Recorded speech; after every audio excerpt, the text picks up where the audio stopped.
বানে ধোৱা নেপালী খুঁটিত আমি পুৱাৰে পৰা যিখিনি দৃশ্য দেখিলো একাংশ সৰ্বশ্ৰান্ত হোৱা মানুহক ৰাজ্যৰ ভিন্ন প্ৰান্তৰ পৰা কেনেদৰে আহি মানুহে কেৱল যে বস্তু বাহনি দি মানৱতাৰ পৰিচয় দিছে তেনেকুৱা নহয় শ্ৰমদানেৰে যিসকল ব্যক্তিৰ ঘৰ দুৱাৰ একেবাৰে নোহোৱা হৈ গৈছে সেই ব্যক্তিসকলৰ ঘৰ দুৱাৰ বনাই দিবলৈ লখিমপুৰ নাৰায়ণপুৰ বিহপুৰীয়া ৰাজ্যৰ ভিন্ন প্ৰান্তৰ পৰা সেৱকসকল আহিছে তেওঁলোকে ৰাষ্ট্ৰীয় স্বয়ংসেৱক সংঘৰ লখিমপুৰ জিলা সমিতিৰ উদ্যোগত মই দেখিছো মানে পলহ বালি বোকাৰ মাজৰ পৰা কিদৰে তেওঁলোকে মানুহৰ ঘৰ এটা বনাই দিবলৈ চেষ্টা কৰি আছে সাফা কৰি আছে আমি লখিমপুৰ জিলাৰ পৰা আহিছো ৰাষ্ট্ৰীয় স্বয়ংসেৱক সংঘৰ সেৱা বিভাগ আছে সেৱা বিভাগৰ ফালৰ পৰা আমি প্ৰায় 15 জনীয়া এটা দল আহিছো আমি 31 তাৰিখৰ দিনা আহিছিলো আৰু 1 তাৰিখৰ পৰা আমি ইয়াত শ্ৰমদান কৰি আছো ইয়াতটো বৰ্তমান যেনে ধৰণেৰে সাহায্য দিছে তাতকৈও বহুত বেছি শ্ৰমদান প্ৰয়োজন কাৰণ কি প্ৰায় 2500 মানুহে কাম কৰিলেহে মোৰ বোধেৰে দুমাহমানত সেইখিনি নিৰ্মূল হ'ব পাৰিব বহুত শ্ৰমদানৰ প্ৰয়োজন আছে আৱশ্যকতা বহুত আছে খুব ডাঙৰ কথা মানুহ এতিয়া অত্যাৱশ্যকীয় সামগ্ৰী ঘৰ বনোৱা সামগ্ৰী মানুহে সকলোৱে দি আছে মই নাৰায়ণপুৰৰ পৰা আহিছো লখিমপুৰ নাৰায়ণপুৰৰ পৰা কিমান দিন হ'ল ইয়াতে আজি আমাৰ 4 দিন হৈছে ইয়াত কিমান ঘৰ দুৱাৰ মানে কি অৱস্থা বহুত বেয়া দেখি বহুত দুখ লাগি গৈছে সেইকাৰণে আমি যিখিনি আহিছো ৰাষ্ট্ৰীয় স্বয়ংসেৱক সংঘৰ পৰা সকলোৱে লাগি মেলি যিমান পাৰো সিমান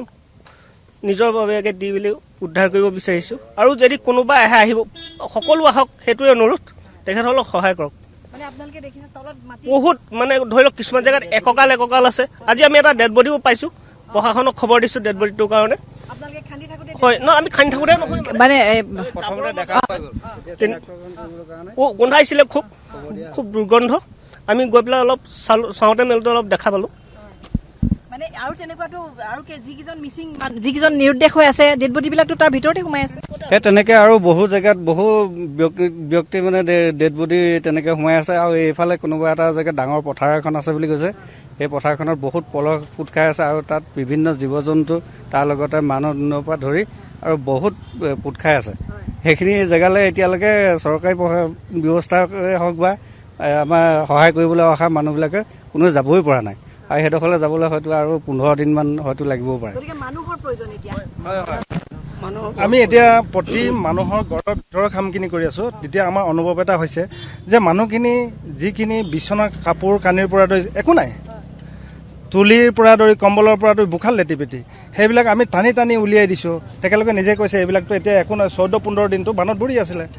দুৰ্গন্ধময় বাইদেউ মই আপোনাক কৈছো এনেকুৱা দুৰ্গন্ধময় মানুহ জীয়াই থাকিবলৈ মানে এটা চিন্তা কৰা হৈ পৰিছে যিহেতু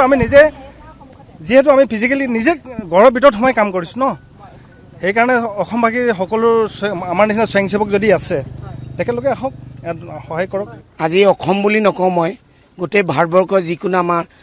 যিবোৰ পৰিয়াল বা আমাৰ অসমীয়া মানুহ বাহিৰত আছে তেওঁলোকে যাতে ৰিলিফ দিয়াৰ জেগাত কোনোবাই যদি পাৰে বা দল সংগঠন যিমান আছে আমাৰ ভাৰতৰ আমি যদি তেখেতলোকক সহায় কৰিব পাৰোঁ তেতিয়াহ'লে এয়া মানৱতাৰ আটাইতকৈ ডাঙৰ কথা আমি যদি সঁচাকে মানৱীয় কাম কৰিব বিচাৰিছো সঁচাকৈ যদি মানৱতাৰ জয়গান গাব বিচাৰিছো সকলোৱে কৰি আছে আপোনালোকে কৰিছে কিন্তু আপোনালোকক এতিয়াও কওঁ আহক আমি মানৱ সেৱা কৰো শ্ৰম দান কৰো